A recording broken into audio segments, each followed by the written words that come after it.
Test 2.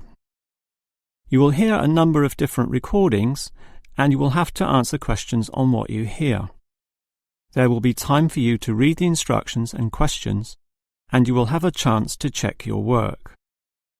All the recordings will be played once only. The test is in 4 sections.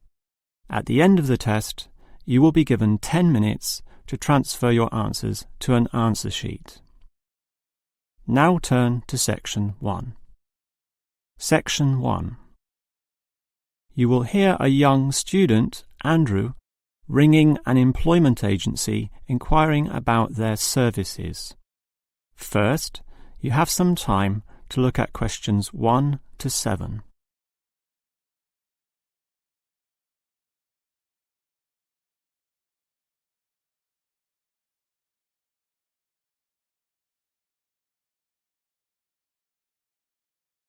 You will see that there is an example that has been done for you. On this occasion only, the conversation relating to this will be played first. Hello, is this the AAA employment agency? Yes. Hi, I rang before. My name's Andrew Peterson. I rang you earlier and gave you my personal details. The student's name is Andrew Peterson, so Peterson has been written in the space. Now we shall begin. You should answer the questions as you listen, because you will not hear the recording a second time. Now listen carefully and answer questions 1 to 7. Hello, is this the AAA employment agency? Yes. Hi, I rang before. My name's Andrew Peterson. I rang you earlier and gave you my personal details. If you remember, I'm that student looking for work during the summer holidays. Oh, sure. Actually, I have your file right here. But we still need to add some further information. Yeah, that's what they told me, and that's why I'm ringing. What do you need to know? Well, we have to know your main level of education. It's a degree, I suppose. Yes, but I'm still doing it in engineering. It's quite interesting. Some of my friends are studying computing, though, so I'm interested in that also. Well, I'll just write in your main degree subject, engineering. We usually have a demand in computing, though. Have you worked with computers before? No, I just do some programming for fun at the university, but I almost got a job as a computer designer once.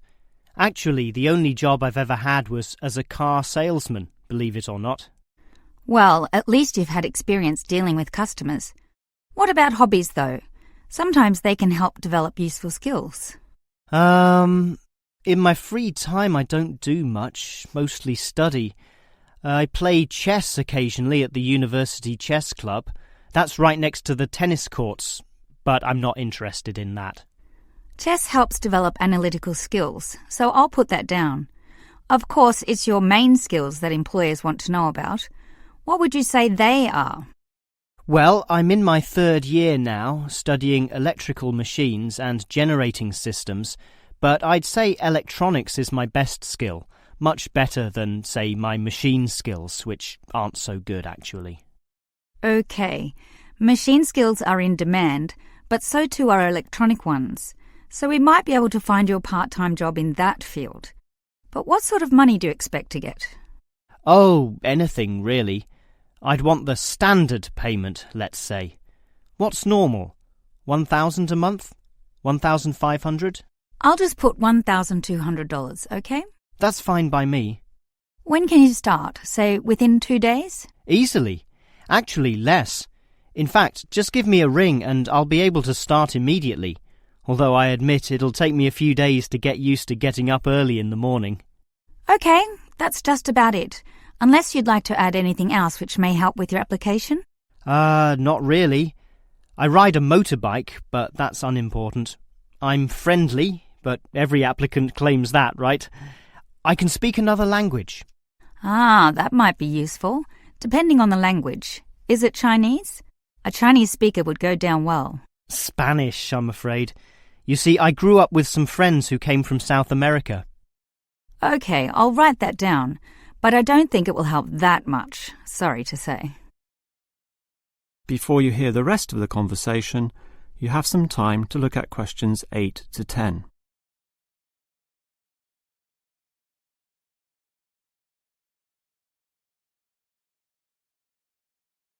Now listen and answer questions 8 to 10.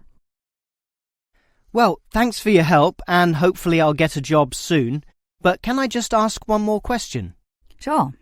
What basically are employers looking for when they interview someone? Oh, many things. Being hardworking, diligent, and focused on your job is good. But surprisingly, it often means you can't see the bigger picture or provide suggestions which help the company move forward. That requires thinking for yourself, outside the box, as they say, and being free of the standard ways of approaching tasks. Employers certainly value that. I guess experience must help, though. It depends. If it involved a routine job, one which didn't exercise your mind, it might not mean that much at all. But since companies are basically composed of people, it is important to be able to get along with others. There's no point in hiring someone whom the other employees don't like, right? That just causes problems. In fact, I would say that being friendly and approachable ranks far more highly than your academic qualifications.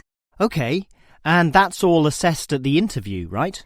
Yes, and your qualifications, experience, and approach to the job, such as whether you can do different things, work overtime, or do long hours, is needed.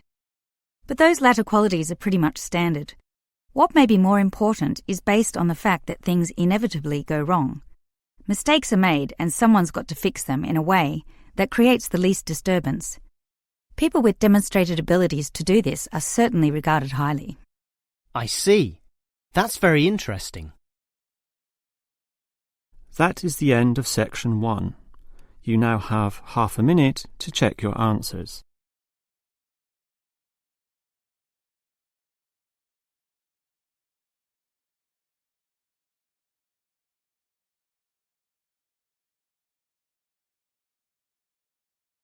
Now turn to section 2.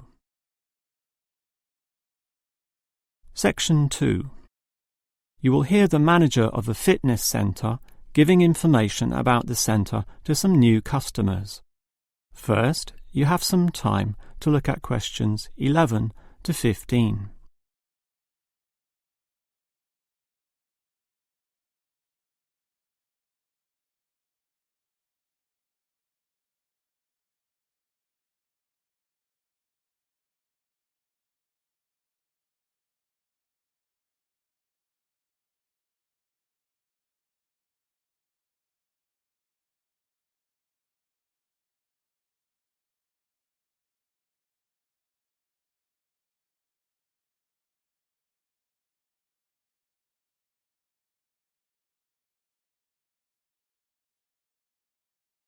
Now listen carefully and answer questions 11 to 15.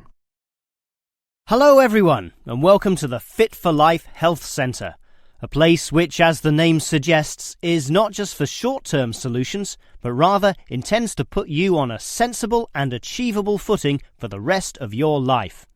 And that's how we're different. For example, we could immediately put you on a harsh exercise program, expecting you to work out every day, but such a plan would see you quickly lose interest. That's why the initial step is a 1.5 hour consultation in which your lifestyle, current situation, and long-term goals are all thoroughly analysed. Now, an important part of this consultation involves analysing what you eat. There's no point exercising here and losing weight, then putting it all back on later. You will need to show self-control and discipline in your diet, and we'll work on that. Similarly, we'll put you on an exercise regime suitable for your level of fitness. So that will involve a test where we will take you through some activities, then measure your heart rate and blood pressure to determine how fit you are. This will be monitored during every subsequent consultation, along with your exercise schedule, and that occurs monthly and not half-yearly, as with many other centres. As to our actual exercise machines and programs, you will have to decide whether it is muscle mass, stamina, or general fitness that you want to develop. Think about which of these 3 you want to target, and we'll design a specific program for you. But remember, bulging muscles aren't necessarily suitable for everyone. Sometimes it's better to think in terms of two simple concepts: muscle definition and stamina, or, if you are female, being fit and healthy, in both mind and body. Before you hear the rest of the talk, you have some time to look at questions 16 to 20.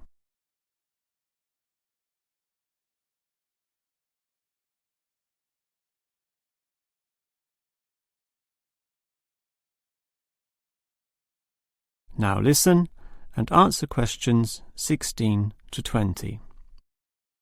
Now, if you're going to work out at this gym, you'll need to think about your reasons for exercising. So let's consider that in more detail. Muscle mass is certainly popular with the guys, probably seeking to impress the girls. And with muscles comes the confidence to do that, right? Well, for that, you'll need our high-stress weight units, where pumping iron is all the rage. Moving on to other benefits, one of the main ones is beating the tension of life, right? And the longer the exercise is, the greater the rewards in this respect. Thus, playing squash can certainly help, and so can swimming. But what's much better, as every jogger will tell you, is their activity. So we have ample jogging machines and they're always popular. They can provide good fitness too, as can the yoga classes. However, again, let's not forget playing squash, which I would say is the optimum way to improve your general well-being. Such an active, energetic game, plus the competitive element, drives you forward into high levels of health and fitness. These, of course, are the ultimate purposes of being here, but remember, the centre is full of like-minded people, all of whom are interesting to meet and valuable sources of information. The yoga classes have a pre- and post-meeting session, so you'll certainly meet others there, although they'll all be yoga enthusiasts, which limits the range somewhat. But whether doing yoga, swimming or exercising, everyone showers, right? So those facilities are where you'll hear all sorts of interesting conversations and really get to know people. Not like the front desk area, which is mostly empty as patrons go immediately inside to do their exercise. Of course, the front desk can answer all your questions and has information brochures and such like, but for knowing more about a greater variety of subjects and community concerns, look at the notice board in the yoga studio, where there's a huge array of papers, leaflets and articles, all for you to read and consider. That is the end of section 2. You now have half a minute to check your answers.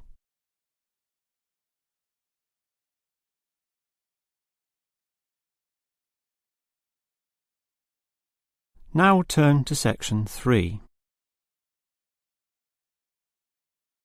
Section 3. You will hear two faculty directors talking about which person in their university to promote.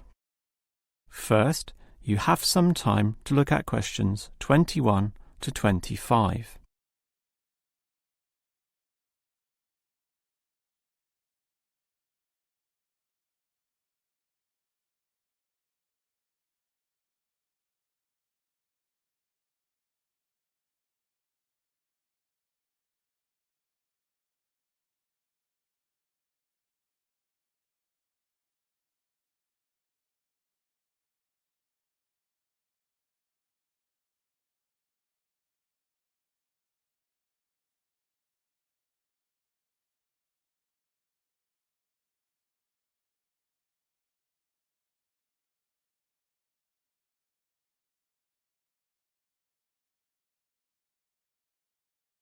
Now listen carefully and answer questions 21 to 25. Okay, we've got to decide who to promote to leading education officer. Someone from the arts faculty, I suppose. Well, it can be from any faculty, since the position requires more general skills. Handling personnel, settling disputes and motivating them to focus on the task. It was the last position which involved computer knowledge, not this one. Surely computer knowledge would help. So too would knowledge in the arts. Sure, it would help, but the key criterion is being able to direct the staff appropriately. So it doesn't matter then from which faculty we select our candidates? Not really, but I've already looked at those from computing and rejected them all. Why?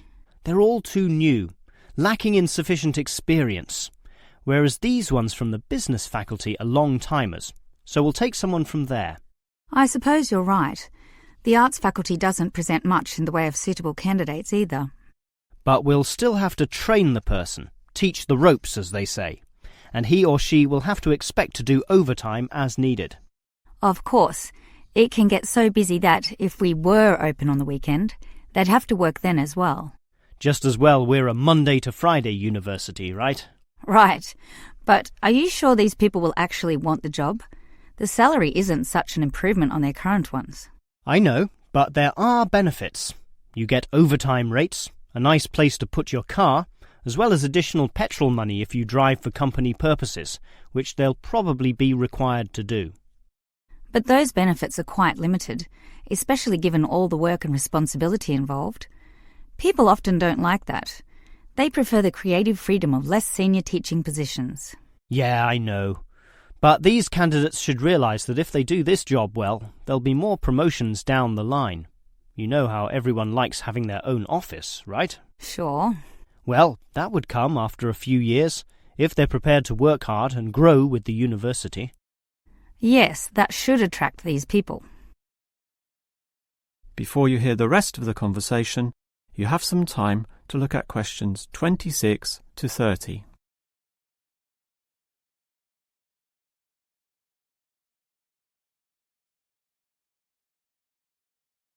Now listen and answer questions 26 to 30. Well, that's enough talk about the job. What about the actual candidates? How many do we have? I've narrowed it down to 4. Just using their first names, that's Stephen, Abdul, Lek and Oscar. As you said, there's quite a bit of experience between them, about 34 years in all. What's the exact breakdown of figures? Abdul and Stephen both have 7 years. Lek has 1 more, and Oscar is the most experienced at 12. But who's the most qualified? Stephen and Abdul have an MBA. Sorry, Abdul's got something called a MBP, some foreign thing which translates as Master of Business Practice. I'm not sure what that is, but does he do the job well? Very well, apparently. Better than Lek and Oscar, who hold a degree and some certificates respectively. But we have to think about any drawbacks. You know, possible issues with any of them. I asked the respective deans for feedback, and I found out that Stephen, the younger one, drinks a bit. So he has a problem with alcohol? No, he never drinks to excess, but at the bar he's often expressed his intention of moving on, of teaching abroad. Ah, he's not stable. Not stable at all, apparently. We'll never know for how long he'll hold the job. We need stable personnel, and people without family problems or sick relatives like the last guy we promoted. What about Abdul, then? Will he do? He might do, except his English language ability is limited. It's functional, but a bit broken, and meaning is sometimes lost. That's not the problem with the next candidate, Lek, who has good language ability, but this job involves handling people, and his dean says Lek's attitude is bad. In what way? His manners are okay, and he's interested in his job, but he believes there should always be adequate leisure in life. He definitely won't work overtime and complains a lot already about his job. But this last candidate, Oscar, is probably not the right one either. Why not? Not another problem with language. His first language isn't English, but he speaks it well enough. He's stable with a good attitude, but his age is the problem. Age is not a problem. That would be ageism, and I don't believe in that. But with his age comes health problems as well, and serious ones at that. Oh, that might be an issue then. That is the end of section 3. You now have half a minute to check your answers.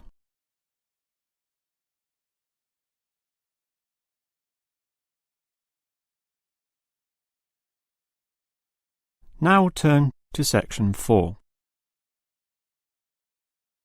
Section 4. You will hear a lecturer talking about caves.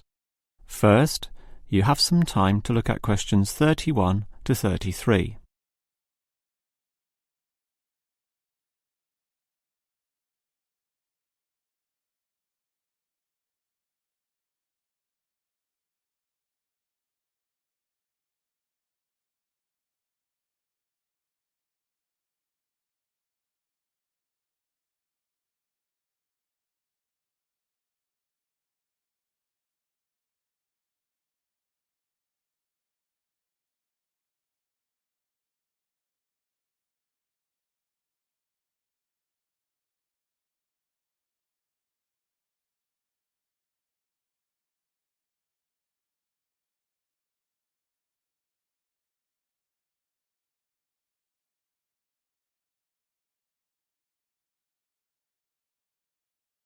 Now listen carefully and answer questions 31 to 33.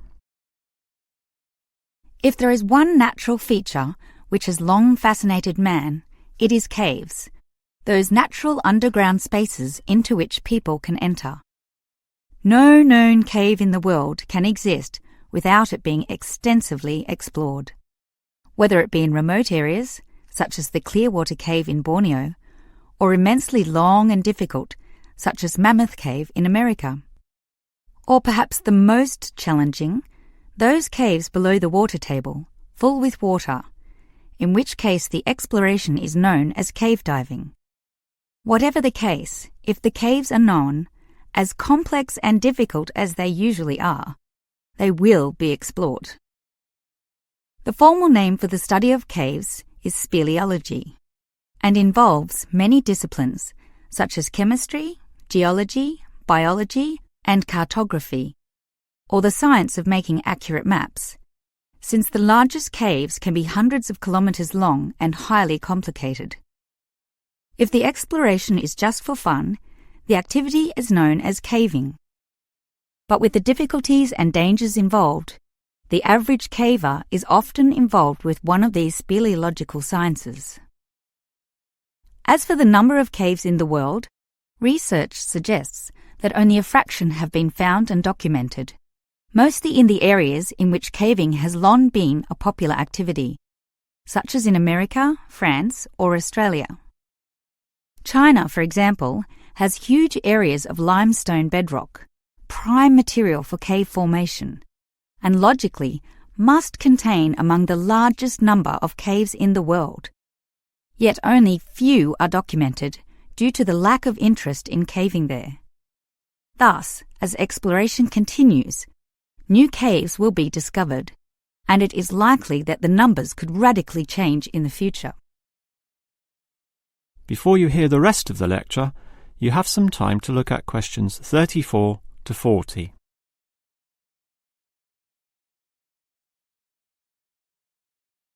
Now listen and answer questions 34 to 40. With caves being such mysterious and intriguing places, the obvious question concerns how they form. The most common cause is the effect of slightly acidic water in a process called dissolution. Here, water seeps into the ground and down through rock masses. If this rock is soluble, the water dissolves some of it, and over time, the passage expands to become a cave or cave system.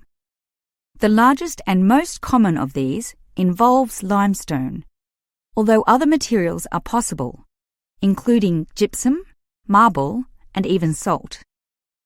Now, if the cave is formed at the same time as the rock, it is called a primary cave, and the most common of these are lava tubes.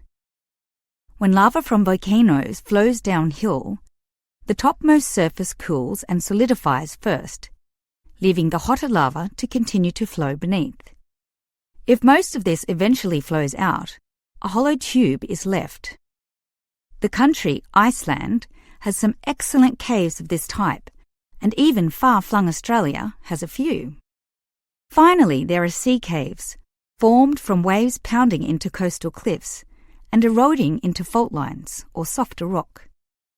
These caves are usually the shortest, about 50 metres at most, since the erosive action of the waves can only reach a certain distance.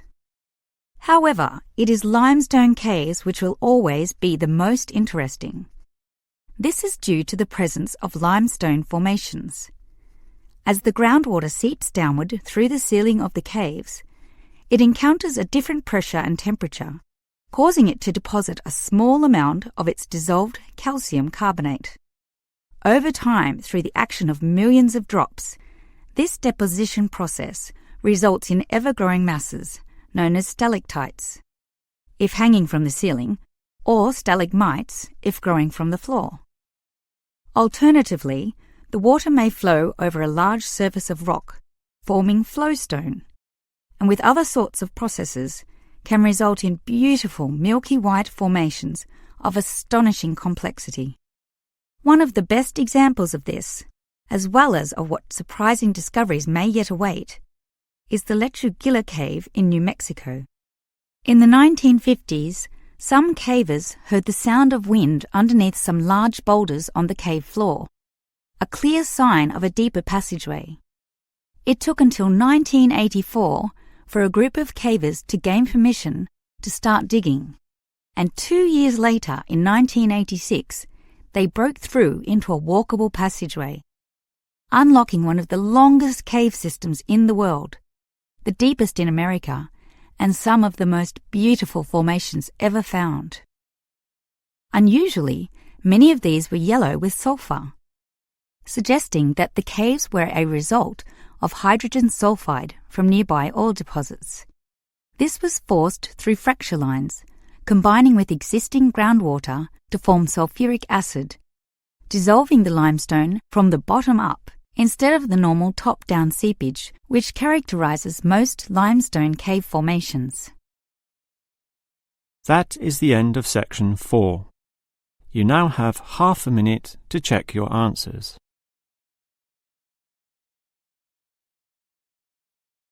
That is the end of the listening test. In the real IELTS test, you would now have 10 minutes to transfer your answers to the answer sheet.